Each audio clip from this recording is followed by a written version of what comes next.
Hello, and thanks so much for joining us. I'm Carol Jenkins. The program is Black America, and my guest today is Tony Award-winning Nikki M. James. Nikki has appeared in Fox's Proven Innocent and on Broadway in The Book of Mormon, in which she won a Tony Award in 2011. And currently she is playing the sensational role of Ida B. Wells in Shaina Taub's Suffs, a play about the women who fought for the right to vote. And Nikki, thank you so much for being with us today. Hi, thank you so much for having me. You're an incredible talent, and I want you to know that I always say I could see Suffs every night of the week and be a completely happy woman, because it is such a sensational, incredible Broadway production. Thank you. And not only that, but for the women and for the men who come to that, an emotional surge. Sure. You know, because what you present is this terrific fight for the vote, and you as Ida B. Wells. I love it when you're telling off everyone else. Always. Always. Ida's always reminding people of the things that need to be said in the room. Yeah, it feels important. Well, so because the right to vote, that this historic thing we're talking about in the show, as it turns out, was for white women, but the cast member who plays Ida B. Wells really is the central focal point, and that is you. Yeah, it's a heavy, it's an amazing story. What Shaina's trying to do here, and her in to the women's suffrage movement, was a book called Jailed for Freedom, which was written by a woman named Dora Stevens. She was working with Alice Paul, Inez Milholland, and a group of women who had broken off from NASA, which was the really historic women's suffrage group, and were fighting this fight for the vote. And they were marching in the streets and having protests, and Ida Wells enters the story as a reminder to the audience that there were women fighting alongside these white women who, at the end of this, when the 19th Amendment is passed, they will continue fighting for another 40 years to make sure that our right to vote is supported and protected by the laws of this land. And you're told by Alice Paul, oh, sure. Wait your turn, yeah. And then that's your moment to put everybody on notice. No. Yeah, it's a record stop moment. It's a record scratch. Alice and her cohort are planning a big march on Washington, and they have asked Black participants to march in the back of the line in order to sort of, make a compromise with some of the Southern women who want to march, but don't want this kind of integration. And Ida says, "Wait my turn." And then she says something, "You're asking me to put my sex before my race. What you're saying is that I should put one part of my identity in the forefront instead of being allowed to be a whole person." It's a really powerful moment in the show. It is, and you are absolutely nominated for a Tony in it, Yeah. I mean, for your second Tony nomination. Yeah. And I mean, we were all like sitting there saying, yeah, come on, Nikki, come on. All right, the next time. The next time, and there will be. I have a feeling. I've had a very blessed career. I continue to be asked to work with people that I respect and admire. And well, Shaina says that she really couldn't have done this without you. You all mapped it from the very beginning. You were in the original, as she was writing it. Yeah. You all met, I think you were in one of her Shakespeare in the Park shows. Yeah, I was. And I said to her, Shaina had written a musical adaptation of Twelfth Night. I played Viola, the female lead and the love interest, and it's a beautiful production. I'm really, really proud to have been a part of it with 75 members of New York City residents. It was a project that the public does with professional actors and amateur actors all over the city. It's an amazing experience. And I said, "What's next?" And she said, "I'm writing this musical. Would you sing this song?" And from that moment on, that was 2018, I've been by her side and been involved in lots of productions. And I will say, working on this piece meant that Shaina and all the actors that she was working with had very complicated, very deep, respectful, but not easy conversations about race, about race as far as it's presented in the lives that we live walking down the streets of New York City, and also what kind of compromises we're asked to make as people to be in the shows that we're in, the stories that we're telling. And I felt a real serious responsibility to Ida and to her memory that she be taken seriously in this piece and not be used as a plot device. And that required everyone in the room to really share openly. And it's one of the things I'm most proud of about this show were the conversations that were had between people and a real sense of understanding and respect that was built. And you did a great deal of research, I too. did. You met a member of her family. Yes. Historian, who's written a lot about her great-grandmother. Yes. And so talk to us about that. What you learned. Sure. Because one of the things you learned, and the one that's mentioned in the musical that we don't really remember that much about Ida B. Wells, is that she had 4 kids. Yeah, 4 children and 2 stepchildren. I met Ida B. Wells' great-granddaughter. Her name is Michelle Duster, and Michelle is an incredible writer and activist in her own right, and she's also, alongside her brother Dan, very much the stewards and they're carrying Ida's legacy, and they've been working really hard in the last few years getting Ida. She'll be on a commemorative coin. She's going to be on a 25-cent piece in 2025. Yes. Having her included in the African American Museum in DC. And I met her, and I was really nervous because I'm telling a fictionalized person, a fictionalized version of a real person. And this person has a family, and they have their own ideas of who she was. And here I am walking on stage, embodying her ancestor.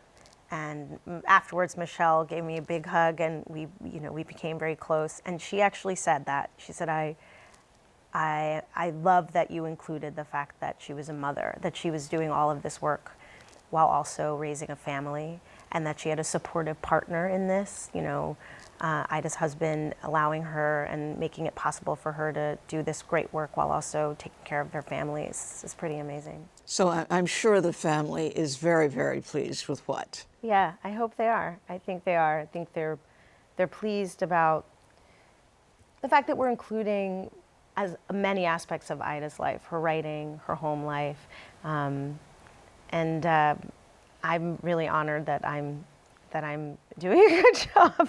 There's a lot of pressure in that. I've never played in my entire career, I've never played a real person. So this was a new adventure for me to find the amount of research and honoring who she is, but then also remembering and realizing that she has to meet me someplace, that I also have to be involved in this telling of the story.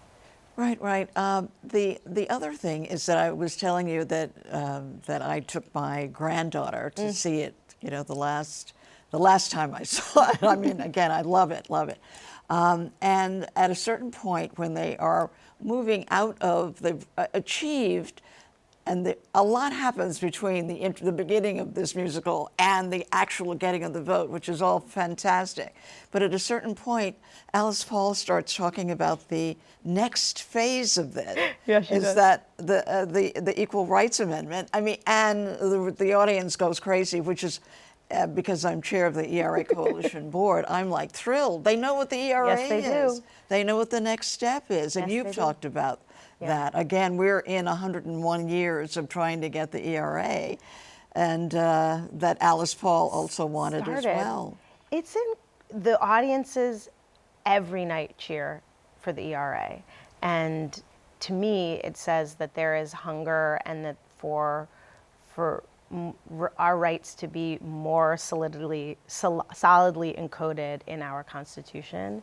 And I love it. I love hearing an audience of people crying and laughing alongside us, and also getting galvanized. And I hope that they go out there and become activists themselves. That's right. Well, you're cheering them on. That's right. ERA now. I love it. And there was an ERA night. The first night I saw Suffs at the Public, I saw it with my friend Gloria Steinem, who, loved it. We met Jen Colella afterwards, who's in the musical with you. and I saw her, at ERA night when Gloria and I participated in a talkback afterwards with Heidi Schreck, who wrote What the Constitution Means, and Huma Abedin, who works with Hillary Clinton, and by the way, who is one of the producers of your musical, your show, and Malala. So Hillary Clinton, Malala. Yeah. I understand that tickets are on sale straight through 2025. That's now. right. That's right. You can come and see this right around election time. It's the perfect show to see, to remind yourself why we're doing this, why we're getting out there and to vote. And Malala and Hillary joining our producing team meant a lot to us, both in the sense that it feels like two women whose life mission aligns with what we're trying to say in the story. I am not a politician or an activist, but I am an artist, and I love telling a story that's going to inspire and inspire people to do this kind of work in their own life. But Hillary saw the show at the Public, and Malala did as well. And Shaina, who is so brave and bold and has the courage of her convictions, reached out to them and said, we're so honored that you came. We appreciate that you loved it. How about doing a little bit more? And both Hillary and Malala have been champions of this musical. And it's really an important story. We don't have the benefit of an existing, a book that you read or a movie that you already loved or a big fancy star. We're just telling a story that we think is beautifully told, and all the help we need, we need all the help we can get, and it's been really, really invaluable. Right, 2 Tony Awards, Why along not? with a zillions of others, Yeah. right? Shaina won for book and score, and you were part of all of that. Yes. So congratulations. Thank you very much. Thank you. For your participation in that. Your career, though, is you not only are, and I love the way you phrase it, you're not only an actor, but you also are a director and a creator. And so let's go through let's talk about directing, because not only on Broadway did you help mount a play. Mm-hmm. Talk to us about that first, and then we'll talk about the TV that you've been directing. Sure. I'm an actor, I'm a singer, I'm a dancer, and all of these things are under one umbrella. I'm a storyteller. I love to tell stories.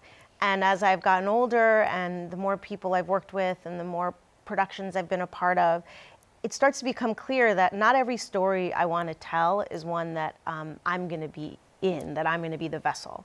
And so it became clear to me that I want to participate in other ways. And my dear friend Michael Arden was directing a Broadway revival of Once on This Island, which is this beautiful story by Lynn Ahrens and Stephen Flaherty, a musical that takes place in an island in the Caribbean.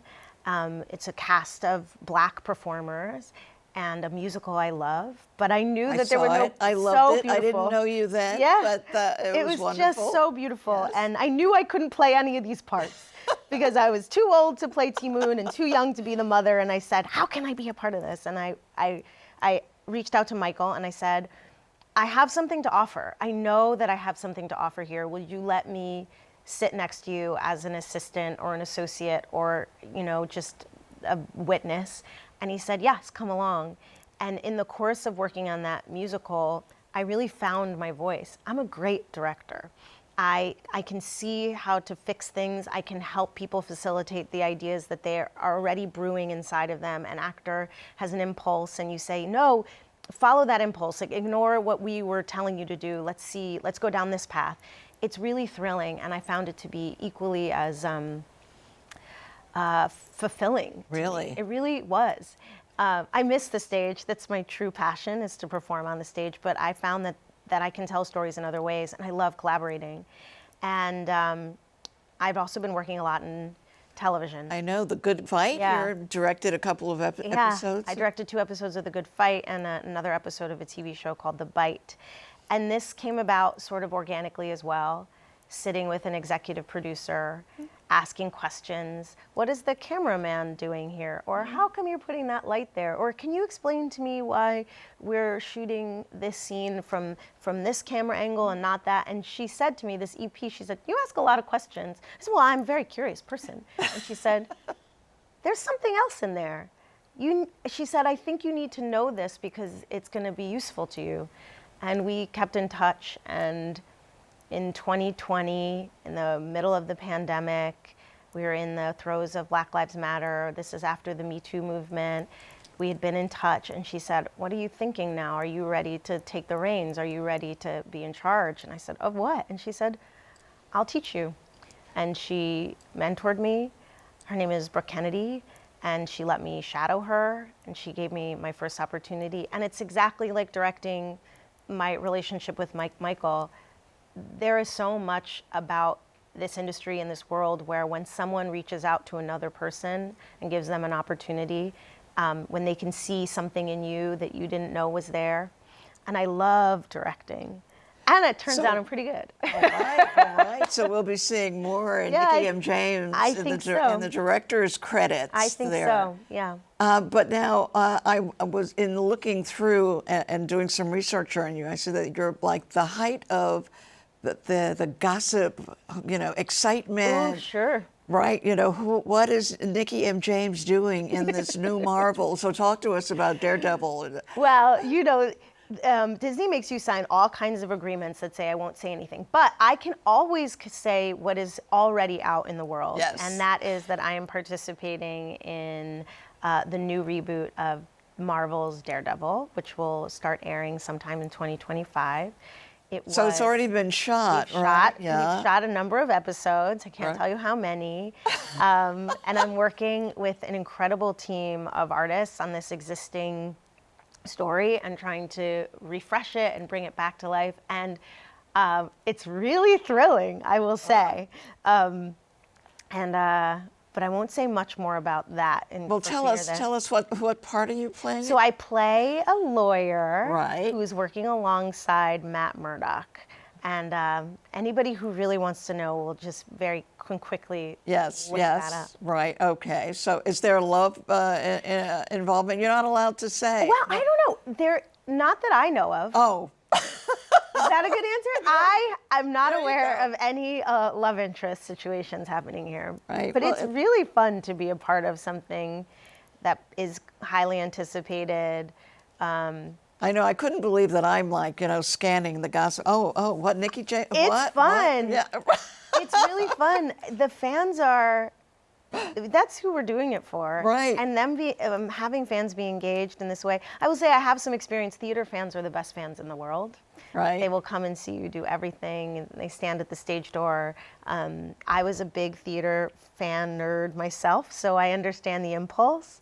So let's talk about that a little bit. Started your career when you were 13, and you're from we should say a New Jersey girl. That's right. It's in New Jersey. That's right. And you thank your dad for your musical talent. I do. My father immigrated from St. Vincent, which is a British West Indies, when he was 18. And he was a singer himself. He had some really amazing musical talents. And but when he moved to this country, the same way so many immigrants do, you're chasing that American dream and you want to support your family. And my father went into a more serious world of finance and insurance and that kind of thing, and gave my brother and I this incredible life where we wanted for little and were deeply loved. And very early on, it became clear that I had singing talent. And my father, my mother were so encouraging, while also making sure and pushing that, that my academic pursuits carry equal weight. But I think I was 13 years old, and I decided I wanted to be a professional actress. The town I grew up in was close enough to the city that it wasn't a place that seemed far away. My father worked in Manhattan and commuted, as many of my friends' parents did. And I said, I would like to be a professional actor. And they said, how do you do that? And I said, I will go to the library, because it was the 90s and we didn't have the internet. So I went to the library. Remember that? Took out a book, and I asked, with my little went to the Dewey Decimal System and pulled the cards out. I took out a number of books. I did a little research. I made a presentation to my parents, and I said, this is how it works. You get headshots, and then you get an agent. And they said, all right. They sent me on my way. I got an agent quickly. Yeah. And here we are. Oh, my goodness. Yeah. Now, so you also, what I appreciate is that you have an understanding from the years that you've been working in all of these industries, is how things have changed. And talk to us about your perspective on, I mean, here you are doing it all. Yeah, trying to. Yeah. I mean, is that an opportunity for other women of color that you see, or what? How is it changing? I am so awestruck by the audacity of young performers, young women, young men of color, people who are non-binary. The avenues that young performers are creating for themselves, they are trailblazing a path that I'm now saying, oh, I wonder if I can also go down that path and do this thing. But a lot has changed. I think a lot has changed from the audiences. I think the audiences are more willing and more used to seeing stories that are not seemingly about them. We're realizing now that you don't have to look like the person on stage to relate to the story that's being told. So many stories are universal. In specificity, we find universality.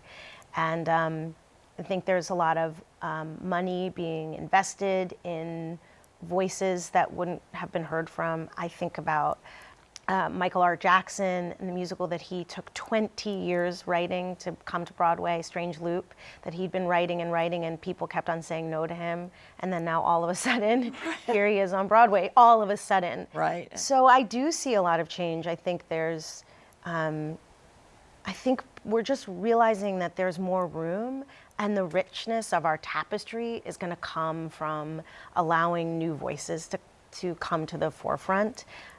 Collaboration across genders, across age ranges, Right. So you've been in situations earlier where you had been told, no, you're fabulous, but we don't think we could put a black woman. Yeah, I won't say the show. There's one very, very, it was a seminal moment in my career, because growing up doing theater, there are no rules.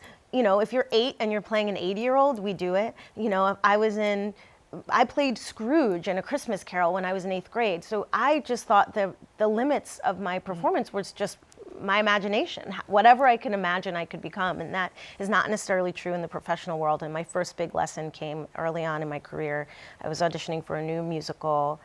I'd done 3 or 4 callbacks, and I hadn't heard anything. And then a few weeks later, my agent said they want to bring you in one more time with another group of people. They really love you, but they just want to be sure. There wasn't a consensus on the creative team.